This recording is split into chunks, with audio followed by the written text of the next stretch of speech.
అప్పుల బాధలు వెంటాడుతున్నాయా? అయితే 6 జేవిఆర్ వారి జాతిరత్నాలు ధరించండి. హాయ్ హలో నమస్తే, వెల్కమ్ టు మనం టీవీ. నేను మీ సాయి. ప్రస్తుతం మనతో పాటు టీఆర్టీవీ తిరుపతి ఉన్నారు. తిరుపతితో మాట్లాడదాం. తిరుపతి నమస్తే. నమస్తే సార్. కేసీఆర్ బిడ్డ కల్వకుంట్ల కవిత నిన్న 100 మంది యూట్యూబర్లతో భేటీ అవ్వడం జరిగింది. అది కూడా సీక్రెట్ గా. అంటే అక్కడ ఏం జరిగింది, ఏం మాట్లాడుకున్నారు, దేనిపైన మాట్లాడుకున్నారు అనుకోవచ్చు. సో వాస్తవానికి యూట్యూబర్లు అనే మాట పక్కన పెడితే డిజిటల్ మీడియాకి సంబంధించినటువంటి జర్నలిస్టులు, కొంతమంది డిజిటల్ మీడియాకి సంబంధించినటువంటి ఎవరైతే యజమానులు ఉన్నారో వాళ్ళతో ఆమె డిస్కస్ చేసే ప్రయత్నం చేసింది. దాదాపు మన తెలంగాణ రాష్ట్రంలో ఉన్నటువంటి యూట్యూబ్ ఛానల్స్, ముఖ్యంగా న్యూస్ కంటెంట్ ఎక్కువగా చేసేటటువంటి ఎవరైతే వాళ్ళు ఉంటారో వాళ్ళందరూ కూడా నిన్న కవితను కలిసినారట, కవితతో మాట్లాడినారట. సో కవిత నిన్న మంచిగా బిర్యానీ పెట్టిందట, చేపల కూర, మటను, ఇవన్నీ ఫుడ్ మంచిగా పెట్టింది. అంటే వాస్తవానికి ఇక్కడ చూడు, ఎమ్మెల్సీ కవిత ఎందుకు డిజిటల్ మీడియా వాళ్ళతో మాట్లాడాల్సిన అవసరం వచ్చింది? కవిత బీఆర్ఎస్ పార్టీలో ఉన్నది. కవిత బీఆర్ఎస్ పార్టీకి సంబంధించిన కీలక నేత, కేసీఆర్ బిడ్డ, తెలంగాణ జాగృతికి సంబంధించినటువంటి లీడర్. అయితే కవిత సపరేట్ గా డిజిటల్ మీడియా వాళ్ళతో ఏమని మాట్లాడింది? ఆల్రెడీ బీఆర్ఎస్ కి సంబంధించినటువంటి కొన్ని యూట్యూబ్ ఛానల్ ఉన్నాయి. సో కేటీఆర్ కొన్ని యూట్యూబ్ ఛానల్ కు డబ్బులు ఇచ్చి మరి వీడియోలు చేపించుకుంటా ఉన్నాడు. కేటీఆర్ కి సంబంధించినటువంటి బీఆర్ఎస్ పార్టీకి చాలా సాటిలైట్ ఛానల్ కూడా పనిచేస్తున్నాయి, యూట్యూబ్ ఛానల్ కూడా ఉన్నాయి. అక్కడ బంజారా హిల్స్, తర్వాత జూబ్లీ హిల్స్, తర్వాత మాదాపూర్ లో పెద్ద పెద్ద ఛానల్స్ ఉన్నాయి. కేటీఆర్ కి సపోర్ట్ చేస్తున్నటువంటి ఛానల్స్, కేటీఆర్ పెట్టించిన ఛానల్స్, ఓన్ ఛానల్స్, కేటీఆర్ పెట్టుకున్నటువంటి ఛానల్స్ కూడా ఉన్నాయి. కేటీఆర్ కి సపోర్ట్ చేసేటటువంటి అనేక ఛానల్స్. అలాంటిది కవిత డిజిటల్ మీడియా వాళ్ళని అందరిని పిలిచి ఏమని మాట్లాడి ఉండొచ్చు అనేది పెద్ద క్వశ్చన్ మార్క్. అయితే మీకు ఏమైనా కేసులు అయితే నేను చూసుకుంటా, నాకు సపోర్ట్ చేయండి, నాకు ఫేవర్గా ఉండండి, నాకేమి ఇబ్బంది ఉన్నా మీరు నాకు కొంచెం సపోర్ట్ చేసేటటువంటి కార్యక్రమం చేయండి, సో మీకేమి ఇబ్బంది ఉన్నా నేను చూసుకుంటా అనేటటువంటి ఒక మాట కవిత గారు చెప్పినారట. వాస్తవానికి నిన్న డిజిటల్ మీడియాకి సంబంధించిన అందరు జర్నలిస్టులు పోతే కవిత ఆ విధంగా మాట్లాడింది. కవిత గత కొద్ది రోజుల నుండి బీఆర్ఎస్ పార్టీకి దూరం అవుతూ వస్తున్నది. అదే బీఆర్ఎస్ పార్టీలో సరిగ్గా ఉండట్లేదు, కేసీఆర్ తో సరిగ్గా ఉండట్లేదు. మొన్న కేసీఆర్ 11వ తారీఖు విచారణకు పోయిన నేపథ్యంలో కవిత ఎర్రబలికి పోయింది. కేసీఆర్ వాళ్ళ ఫామ్ హౌస్ పోయినప్పుడు కవిత మెట్ల మీద నడుచుకుంటూ వస్తుంది, కేసీఆర్ లిఫ్ట్ లో వస్తుంది. అసలు కవితతో కేసీఆర్ మాట్లాడిండా లేదా అనేది పెద్ద క్వశ్చన్ మార్క్. అసలు కవితతో కేసీఆర్ మాట్లాడిండా లేదా అనేది తెలియదు. ఈ రోజు కేటీఆర్ విచారణకు పోతుండు. మరి కవిత నందినగర్ ఇంట్లోకి వెళ్ళి వచ్చింది బయటికి, నందినగర్ ఇంటికి పోయినా కేటీఆర్ పోతున్నప్పుడు కేటీఆర్ కి కవితకు విపరీతమైనటువంటి ఒక గొడవ నడుస్తుంది అనేది ఒక చర్చ. ఎందుకంటున్నాయి మాట అంటే, కవిత కేటీఆర్ ఇద్దరు ఒకటేసారి రాజకీయాల్లోకి వచ్చారు, అన్న చెల్లెలు ఇద్దరు ఒకటేసారి రాజకీయాల్లోకి వచ్చారు. వీళ్ళిద్దరి కంటే ముందు రాజకీయాలలో ఉన్నది హరీష్ రావు. హరీష్ రావు కేసీఆర్ ఎట్లా చెప్తే అట్లా వింటున్నాడు. హరీష్ రావుకి ఇప్పుడు వేరే ఆప్షన్ కూడా లేదు. పోతే బీజేపీలోకి పోవచ్చు హరీష్ రావు, లేకపోతే కొత్త దుకాణం పెట్టొచ్చు. ఆయన బీఆర్ఎస్ లో కాన్స్టెంట్ ఉన్నాడు. కవితకు కేటీఆర్ ముఖ్యమంత్రి కావడం నచ్చట్లేదు అనేది ఒక చర్చ ఉంది. ఇద్దరు ఒకటేసారి వచ్చిన రాజకీయాలలో మరి నాకు కూడా సమానమైన వాటా ఇవ్వాలి కదా రాజకీయాలలో. ఇప్పుడు కేటీఆర్ మొత్తం పార్టీ పగ్గాలంటుండు, నెక్స్ట్ బీఆర్ఎస్ అధికారంలోకి వస్తే కేటీఆర్ఏ ముఖ్యమంత్రి అని చెప్పి కేసీఆర్ చెప్తుండు. మరి నా పరిస్థితి ఏంటి? నేను బీఆర్ఎస్ పార్టీ కీలక నేతనే కదా, తెలంగాణ జాగృతి నడిపిన వ్యక్తినే, స్కిల్ డెవలప్మెంట్ చేసినటువంటి వ్యక్తినే, మహిళలకు సంబంధించిన లీడర్లే కదా. మరి నాకు ఏం పదవి ఇవ్వబోతుంది బీఆర్ఎస్? ఎవరికైనా ఉంటుంది కదా. నేను మన కేసీఆర్, నేను బిడ్డను, కేసీఆర్ కొడుకు అధ్యక్ష పదవి ఇస్తున్నాడు, ముఖ్యమంత్రి పదవి ఇస్తున్నాడు, నా పరిస్థితి ఏంది? బయట కూడా చర్చ నడుస్తుంది, ఇంట్లో ఇన్ని పదవులు ఉన్నాయి కదా అని చెప్పి. నేనేం చేయాలి, నా పరిస్థితి ఏంది, నేను ఎటు పోవాలి? ఈ ఆలోచన కవిత గారికి ఉండొచ్చు. ఈ ఆలోచన ఉన్న నేపథ్యంలో ఆమె గతంలో ఒక స్టేట్మెంట్ ఇచ్చింది. మంచిర్యాలకు ఆమె పోయినప్పుడు పర్యటనకు, మంచిర్యాల తెలంగాణ జాగృతికి సంబంధించిన పర్యటన చేసినప్పుడు ఒక మీడియాతో చిట్ చాట్ లో మాట్లాడింది ఆమె చిట్ చాట్ లో మాట్లాడినవి కూడా తెరపైకి వచ్చినాయి.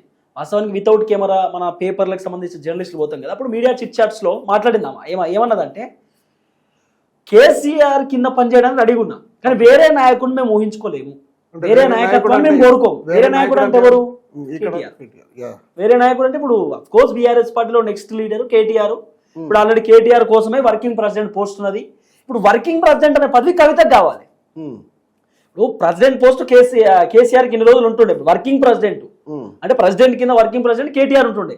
ఇప్పుడు కేటీఆర్ పోస్ట్ ప్రెసిడెంట్ పోతుంది, వర్కింగ్ ప్రెసిడెంట్ ఖాళీ ఉంటుంది కదా, ఆ ఖాళీ పోస్ట్ నాకు కావాలి అంటది కవిత. కానీ అసలు వర్కింగ్ ప్రెసిడెంట్ పోస్టే లేదు, మొత్తం దాన్ని తీసి పడేస్తామని చెప్పి కేసీఆర్ ప్లాన్. వర్కింగ్ ప్రెసిడెంట్ లేదు, వర్కింగ్ ప్రెసిడెంట్ ఓన్లీ కేటీఆర్ కోసం మాత్రమే పెట్టింది. ఇప్పుడు బీఆర్ఎస్ పగ్గాలు మొత్తం కేటీఆర్ చేతిలో పోతే వర్కింగ్ ప్రెసిడెంట్ అనే పదవే ఉండదు. కానీ కవిత మాత్రం ఏదో ఆశిస్తుంది బీఆర్ఎస్ పార్టీలో. కేటీఆర్కి ఎంత అయితే స్థానం ఇస్తారో బీఆర్ఎస్ లో, నాకంతే స్థానం ఇవ్వాలి, నాకంతే ప్లేస్ ఉండాలి అనే ఆలోచనతోటి కవిత ఆమె అమెరికా నుండి వచ్చిన తర్వాత, ఆమె లేఖ విడుదలైన తర్వాత లేఖలో పాజిటివిటీస్ నెగిటివిటీస్, నువ్వు జై తెలంగాణ అనలేదు, తెలంగాణ ఉద్యమం గురించి మాట్లాడలేదు, నువ్వు ఎందుకు మైనార్టీల గురించి మాట్లాడలే, బీసీల గురించి మాట్లాడలే, ఎస్సీల గురించి మాట్లాడలే, ఎస్టీల గురించి మాట్లాడలే, నువ్వు హిందీలో ఎందుకు మాట్లాడలే, నువ్వు ఉర్దూలో ఎందుకు మాట్లాడలేదని చెప్పి కేసీఆర్ని ప్రశ్నించుడు, నువ్వు బీజేపీ గురించి ఎందుకు మాట్లాడలే, నువ్వు బీజేపీతో పొత్తు పెట్టుకుంటావేమో అని చెప్పి కేడర్ అనుకుంటుంది. బీజేపీతో పొత్తు పెట్టుకున్న అందరూ సక్సెస్ అయినట్లు చరిత్రలో లేదు, బీజేపీతో పొత్తు పెట్టుకుని అందరూ ఆగమైపోయారని చెప్పి స్టేట్మెంట్ ఇచ్చుడు ఆమె. అంటే ఇవన్నీ స్టేట్మెంట్లు దేనికి దారితీసిందంటే ఎమ్మెల్సీ కవిత ఏదో కొత్త పార్టీ పెట్టబోతుంది, కవిత ఇండివిజువల్ గా తెరపైకి రాబోతుంది. ఇప్పుడు మనం ఇద్దరం ఒకటే ఛానల్, మనం ఎవరితోనైనా మాట్లాడాలనుకుంటే మన ఛానల్ పిలిపించి మాట్లాడతాం, ఎవరితోనైనా మనకి ఏమైనా పని ఉంటే. నువ్వు పోయి సొంతంగా వేరేటోళ్ళు పిలిపించుకొని మాట్లాడుతున్నావు అంటే నీకు అవసరం ఉన్నట్టే కదా, మరి నాకైతే అవసరం లేనట్టే కదా, మన ఛానల్కి అవసరం లేనట్టే కదా. మరి కవిత ఒక పార్టీలో ఉన్నటువంటి వ్యక్తి డిజిటల్ మీడియా వాళ్ళని పిలిచి పార్టీ గురించి చెప్పాలి, బీఆర్ఎస్ కి సపోర్ట్ చేయండి, బీఆర్ఎస్ పార్టీకి మద్దతుగా ఉండండి, బీఆర్ఎస్ పార్టీ కొంచెం సపోర్టివ్గా ఉండండి అని చెప్పాలి. కానీ నాకేమన్నా అయితే మీరు సపోర్ట్గా ఉండాలి, మీకేమన్నా అయితే నేను చూసుకుంటా, మీ కేసులు అయితే నేను చూసుకుంటా, మీకు ఏం ప్రాబ్లం ఉన్నా నేను మాట్లాడతా అని ఇండివిజువల్గా ఆమె చెప్పుకునే ప్రయత్నం చేస్తున్నది. అంటే ఆమె ప్రమోట్ చేసుకుంటుంది. ఆమె ఒక స్టేట్మెంట్ ఇచ్చింది గతంలో, బీఆర్ఎస్ లో ఉన్నటువంటి కొంతమంది ఛానల్, అంటే బీఆర్ఎస్ సపోర్ట్ చేస్తున్న ఛానల్ నన్ను తిడుతున్నారు అన్నది కవిత. ఆ తర్వాత బీఆర్ఎస్ కి సంబంధించిన సోషల్ మీడియా, ఇన్స్టాగ్రామ్ అయినా ఫేస్బుక్ అయినా నన్ను విమర్శిస్తున్నారు, నా పైన నెగిటివ్ ట్రోల్స్ చేస్తుంది బీఆర్ఎస్ పార్టీ, సొంత పార్టీ నా పైన నెగిటివ్ ట్రోల్స్ అంది కవిత. ఆ తర్వాత ఐటీ వింగు, ఇది బయట దేశాలలో నడిపిస్తారు సోషల్ మీడియా కొంతమంది, ఐటీ వింగు కేటీఆర్ తో సన్నిహితంగా ఉండేటటువంటి అమెరికా ఆడ నడిపిస్తూ ఉంటారు ఇన్స్టాగ్రామ్ పేజీలు అన్ని, వాళ్ళు నన్ను తిడుతుర్రు అంటది కవిత. అంటే బీఆర్ఎస్ పార్టీలో కవిత తాత్కాలిక ఉంది తప్ప, తాత్కాలికంగా ఏదో నడుస్తుంది తప్ప ఆమె బీఆర్ఎస్ లో లేదు. ఇప్పుడు ఆమె already Nandinagar Jubilee hills Banjara hills అనుకుంటా, బంజారా హిల్స్ ఆమె ఇల్లు దగ్గర నంది హిల్స్, ఆమె ఆల్రెడీ కవిత గారు కొత్త పార్టీ ఆఫీస్ పెట్టింది. నాకు డౌట్ తిరుపతి, ఇక్కడ బీజేపీగా పోలేదు, కాంగ్రెస్ దీని వెనక ఎవరున్నట్టు మొత్తానికి? నేను ఏమంటున్నా, ఎమ్మెల్సీ కల్వకుంట్ల కవిత బాధ ఏంటంటే కేసీఆర్ ని ఓన్ చేసుకోవాలి. కేసీఆర్ ని తిట్టిరు అనుకో, అబ్బా కేసీఆర్ రాజకీయ జీవితం ఇచ్చిన కవితకు, కవిత ఓడిపోతే, ఆమె ఎంపీగా ఓడిపోయినా, కవిత ఎమ్మెల్యేగా ఓడిపోయినా ఆమెకు నామినేటెడ్ ఎమ్మెల్సీ పదవి ఇచ్చిండు, నా బిడ్డ ఎక్కడ ఇబ్బంది పడుతుందో బాధపడుతుందో ఏడ కన్నీళ్ళు పెట్టుకుంటుందేమో అని చెప్పి కవితను పిలిచి మరీ పదవి ఇచ్చిండు, నామినేటెడ్ ఎమ్మెల్సీ పదవి. అలాంటి కేసీఆర్ ని తిడుతుంది, తెలంగాణ ఉద్యమకారుడు కేసీఆర్ కన్న తండ్రిని విమర్శిస్తుందనే మాట రాకుండా కేసీఆర్ ని పొగుడుతుంది. కేసీఆర్ తెలంగాణ ఉద్యమకారుని బిడ్డను నేను అని పొగుడుతుంది, సొంత అన్నం తిడుతుంది. అంటే మొన్న కొంతమంది నాయకులే, బీఆర్ఎస్ నాయకులే చెప్పినారు, అంటే కల్వకుంట్ల కవిత వెనకాల కాంగ్రెస్ లీడర్స్ ఉన్నారు. రెండు పాయింట్స్ ఉంటాయి. ఒకటి, కవిత అంటే బీఆర్ఎస్ పార్టీని డ్యామేజ్ చేయడానికి కవితతో ఏమైనా డ్రామా ప్లే చేయించవచ్చు, కానీ కవిత అంత ఈజీగా కాంగ్రెస్ ట్రాప్ లోనో బీజేపీ ట్రాప్ లోనో పడేటటువంటి అవకాశం ఉండదు. కవిత ఇప్పుడు కూడా ఇండివిజువల్ గా పెరగాలి, ఇండివిజువల్ గా మనం ఎస్టాబ్లిష్ కావాలని అనుకుంటది. కాబట్టి ఎమ్మెల్సీ కవిత సోషల్ మీడియా వాళ్ళని పిలుచుకొని, యూట్యూబర్లను పిలుచుకొని మాట్లాడడానికి గల కారణం, ఎమ్మెల్సీ కవిత ఖచ్చితంగా ఆమె కొత్త పార్టీతో ముందుకు పోబోతున్నది. అంటే ఆమె ఎజెండా, ఆమె వ్యవహారం అంతా ఆమె చెప్పింది, మీరు నాకు సపోర్ట్ చేయండి, మీకు ఏం కావాలంటే అట్లా నేను సపోర్ట్ చేస్తా, మీకు కేసులు ఉంటే నేను సపోర్ట్ చేస్తా, మీకు ఇబ్బంది అయితే నేను చూసుకుంటా, నాకు సపోర్ట్ చేయండి అని కవిత. ఇప్పుడు నిజంగా డిజిటల్ మీడియా వాళ్ళతో మీటింగ్ పెట్టాలంటే కవితతో పాటు బీఆర్ఎస్ పార్టీ లీడర్లు ఉండాలి, లేకపోతే కేటీఆర్ పెట్టవచ్చు, డిజిటల్ మీడియా వాళ్ళతో కేసీఆర్ కూడా పెట్టవచ్చు. కవితనే ఇండివిజువల్ గా డిజిటల్ మీడియా వాళ్ళని పిలుచుకొని మాట్లాడిందంటే ఏదో ఎజెండాతో అయితే ముందు పోతుంది కదా. పక్కా కవిత కొత్త పార్టీ పెట్టబోతుంది. కవిత కొత్త పార్టీ ఎంతో దూరం లేదు.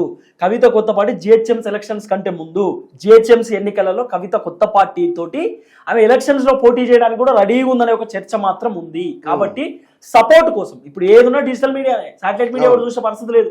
బాత్రూమ్ లో కూడా ఫోన్ చూసుకుంటే ఇప్పుడు డిజిటల్ మీడియా ఓపెన్ చేసి చూస్తున్నారు. ఏం టీవీ బాత్రూమ్ లో పెట్టుకుంటారు, ఏమన్నా టీవీ ఎవరు చూస్తలేడు, సాటిలైట్ మీడియా చూసే పరిస్థితి లేదు. ఇలా సాటిలైట్ మొత్తం దివాలా తీసినట్టు అయింది సాటిలైట్. అంటే యూట్యూబ్ పెట్టుకుంటారు, యూట్యూబ్ లో చూస్తారు. కాబట్టి కవితకు ఒక క్లారిటీ వచ్చింది, డిజిటల్ మీడియా తోటే పని అవుతుంది. మనం లేపాలంటే డిజిటల్ మీడియా, మనల్ని తొక్కాలంటే డిజిటల్ మీడియా. కాబట్టి డిజిటల్ మీడియా వాళ్ళ సపోర్ట్ మనకు కావాలంటే ఏం చేయాలి? ఇప్పుడు సొంత పార్టీ డిజిటల్ మీడియా ఏమో కవితను తిడుతురు, మరి నాకో డిజిటల్ మీడియానే కావాలి కదా, నాకు సపోర్ట్ చేసే డిజిటల్ మీడియానే కావాలి కదా. కాబట్టి జర్నలిస్టులని పిలిచి, యూట్యూబ్ ఛానల్కి సంబంధించినటువంటి, అంటే డిజిటల్ మీడియాకి సంబంధించినటువంటి వాళ్ళని పిలిచి కొంత కవిత మాట్లాడింది అనేది కొంత వినబడినటువంటి అంశం. నిన్న అదే జరిగిందట, చూడాలి మరి. అంటే ఇప్పుడు బీఆర్ఎస్ ఇప్పుడు పార్టీ పుంజుకుంటోంది, ఇప్పుడే పాజిటివ్ గా వస్తుంది. అంటే ఇప్పుడు ఇది రేవంత్ రెడ్డికి ప్లస్ అవ్వచ్చా మైనస్ అవ్వచ్చు అనుకోవచ్చు? అంటే వాస్తవానికి ఆ ఎమ్మెల్సీ కల్వకుంట్ల కవిత కొత్త పార్టీ పెడితే కొంత బీఆర్ఎస్ కి ఇబ్బందే కావచ్చు.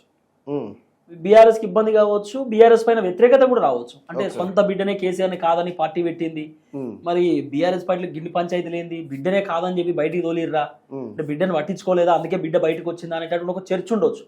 కేసీఆర్ తప్పు చేసే సొంత బిడ్డ అయినా సరే పంపించేస్తా అని ఒకవేళ కేసీఆర్ మాట్లాడింది అనుకో, కేసీఆర్ పాజిటివ్ అవుతుంది.